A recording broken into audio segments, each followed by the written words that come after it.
28వ కీర్తన 7వ వచనం. కీర్తన 28 7వ వచనం. యెహోవా నా ఆశ్రయము, నా కేడెము, నా హృదయము ఆయన యందు నమ్మికయుంచెను గనుక నాకు సహాయము కలిగెను. కావున నా హృదయము ప్రహర్షించుచున్నది, కీర్తనలతో నేను ఆయన్ను స్తుతించుచున్నాను. కీర్తనలతో నేను స్తుతిస్తున్నాను అంటే స్తుతించుట అనేది కీర్తనలతో కూడా చెప్పండి అనేది నేను చెప్పే బోధ కాదు. ఇది పరిశుద్ధ గ్రంథము, దాంట్లో లిఖించబడినది. అందరము కలిసి కీర్తనలతో, నేను అనట్లేదు, కీర్తనాకారుడు అంటున్నాడు, బైబిల్లో రాయబడిన మాట ఏమని, కావున నా హృదయము ప్రహర్షించుచున్నది. ఇప్పుడు నేను ఆరాధన స్టార్ట్ చేస్తానని స్టార్ట్ చేయట్లేదు, కీర్తనలతో నేను ఆయనను స్తుతించుచున్నాను. కీర్తనలతో హృదయం అంతట్లో నుండి తన భావాలు, తన ఆలోచన, తన పొందుకున్నది, కన్నీరు, వేదన అంతా కూడా మిళితమై బయటికి రావాలి.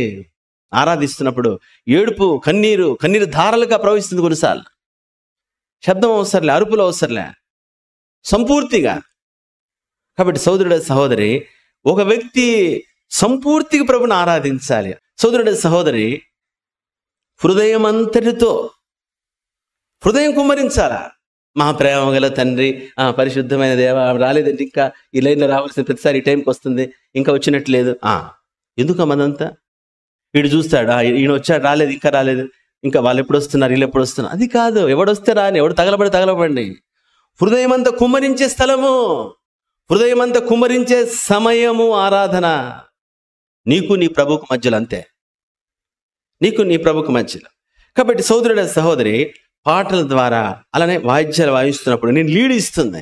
అప్పుడు నువ్వు నెమ్మదిగా దాంతో పాటు నువ్వు కూడా అందుకోసమనే చప్పట్లు కొట్టి కేకలేసి ఆ విధంగా ఏడ్చి అరిచి ఆ విధంగా నీ భారం అంతా కుమ్మరిస్తావు, దేవుని సన్నిధిలో ఆనందిస్తావు, దైవ శక్తిని ఇక్కడ తీసుకువెళ్తావు, వారమంతా తేడా నువ్వు చూస్తావు. దేవుని బిడ్డ, ఇదేదో ఆ విధంగా నోట్లో నుండి ఏదో ఆలోచన పెట్టుకుని నోట్లో నుండి మాట్లాడేది కాదు. ఇది పని చేస్తుంది. ఇది పని చేసే విధానంలో నువ్వు వెళ్తే. 28వ కీర్తన 7వ వచనం చదవండి. కీర్తన 28 7. యెహోవా నా ఆశ్రయము, నా కేడెము, నా హృదయము ఆయన యందు నమ్మికయుంచెను గనుక నాకు సహాయము కలిగెను.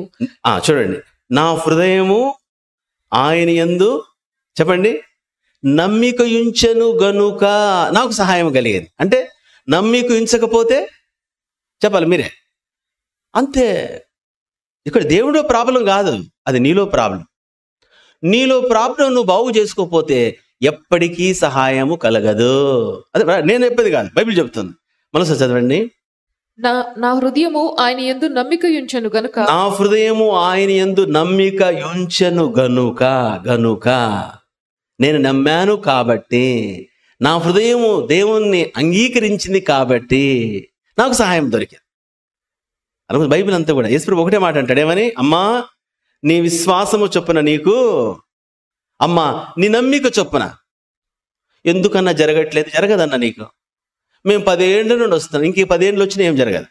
ఎందుకని నీవు చేసే విధానంలో చేయట్లేదు, అనుసరించే విధానం అనుసరించట్లేదు, నీకు ఆ విధానం తెలియదు.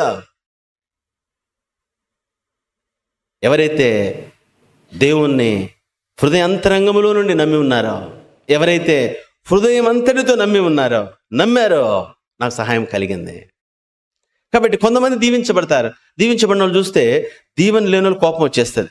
ఏంది బ్రదర్, అంత వాళ్ళే దీవించబడుతున్నారు, వాళ్ళే అభివృద్ధి, వాళ్ళకి అన్ని జరుగుతున్నాయి, అంత వాళ్ళు గొప్ప లేపు, మేమంతా ఇలా ఉన్నాం అంటే కులుకోబాకు. కుళ్ళుకోవాల్సిన అవసరం లేదు. ఎందుకని దేవుడు నీకు చేస్తాడు. ఈ దేవుడు చేసే దేవుని దగ్గరికి వచ్చావు.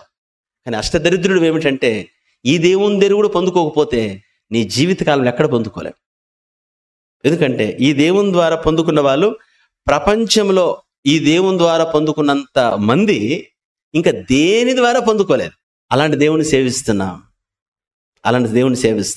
అయితే నువ్వు నమ్మికుంచితేనే, నా హృదయము యెహోవా నమ్మికుంచెను గనుక నాకు సహాయం కలిగిన. చదవని తర్వాత, కావున నా హృదయము ప్రహర్షించుచున్నది, కీర్తనలతో నేను ఆయన్ను స్తుతించుచున్నాను. హల్లెలూయా. కావున నేను సహాయం పొందుకున్నాను కాబట్టి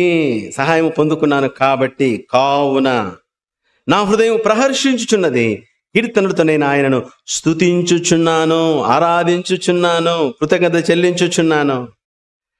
ఎందుకంటే కావున నేను పొందుకున్నాను కాబట్టి. యెషయా గ్రంథము 61వ అధ్యాయము, యెషయా గ్రంథము 61వ అధ్యాయము 10వ వచనం చదవండి. శృంగారమైన పాగా ధరించుకున్న పెండ్లి కుమారుని రీతిగాను, ఆభరణములతో అలంకరించుకున్న పెండ్లి కుమార్తె రీతిగాను ఆయన రక్షణ వస్త్రములను నాకు ధరింపజేసి ఉన్నాడు, నీతి అను పైబట్టను నాకు ధరింపజేసి ఉన్నాడు. కాగా యెహోవాను బట్టి మహానందముతో నేను ఆనందించుచున్నాను, నా దేవుని బట్టి నా ఆత్మ ఉల్లసించుచున్నది. అది చూసారా, కావున కాబట్టి నేను పొందుకున్నాను కాబట్టి ఆయన రక్షణ వస్త్రం నాకు ధరింపచేసి ఉన్నాడు, నీతిను పైబట్టను నాకు ధరింపచేసి ఉన్నాడు. కాగా లేదా కావున కాబట్టి యెహోవాను బట్టి మహానందముతో నేను ఆనందించుచున్నాను, నా దేవుని బట్టి నా ఆత్మ ఉల్లసించుచున్నది. ఆనందం, సంతోషం, స్తుతి. దేవుని బిడ్డ, నీ ముఖములో ప్రకాశం కనబడాలి. ఆత్మలో పరవశించే ముఖము, ఆనందము వచ్చే ముఖం. ఎప్పుడు చూసినా ఏడుపు ముఖం వేసుకొని, ఎప్పుడు చూసినా ఆ ప్రభా సాయం చేయ జీవితాంతరం సాయం చేయని సావడం కంటే ప్రభుని స్తుతించు, ప్రభుని ఆరాధించు. ఏంటా బ్రతుకు? దేవుని బిడ్డ, క్రైస్తవుడుగా అనగా దేవుని సన్నిధిలో ఉండేవాడు, దేవుని ఆత్మతో ఉండేవాడు, దేవునితో నడిచేవాడు, సంతోషము, ఆనందము, కృతజ్ఞత, స్తుతి. కాబట్టి నా ఆత్మ ప్రహర్షిస్తుంది, ఆనందిస్తుంది, స్తుతిస్తుంది. కావున ఎందుకని నేను జవాబులు పొందుకుంటున్నాను. నేను పొందుకున్నాను కాబట్టి ప్రహర్షిస్తాను, ఆనందిస్తాను. కీర్తనలతో, పాటలతో, స్తుతి ఆరాధనలతో నేను పరవశిస్తాను. పొందుకున్న వారందరూ ప్రభుని ఆరాధిస్తారు. సరే, ఇప్పుడు నేను పొందుకోలేదు, ఏం చేద్దాం? ఇప్పుడు చెప్పండి, మీరేం చేయాలా? మీరు స్తుతించాలా, మీరు ఆరాధించాలా, మీరు కృతజ్ఞత చెల్లించాలి. ఏమని చెప్పమంటారన్నా? ఏం పొందుకోలేదుగా, ఏం జరగలేదుగా, ఏం అవ్వలేదుగా. అయితే నీవు ఆరాధిస్తూ, స్తుతిస్తూ, కృతజ్ఞత చెల్లిస్తూ ఉండగా రాబోయే సమయంలో నువ్వు పొందుకుంటా. అర్థమవుతుందండి? ఇచ్చిందాన్ని స్తుతించు. రెండోది అద్దె ఇవ్వబోయే దానికి బట్టి స్తుతించు. ఇవ్వబోయే దాన్ని ఆలోచించుకో. నువ్వేం అడిగావో ఆయన ఇవ్వబోతున్నాడు, ఇవ్వబోయే దాన్ని బట్టి స్తుతించు. అందరం కలిసి ప్రభుని స్తుతించి ప్రభువారిని ఆరాధిస్తాం.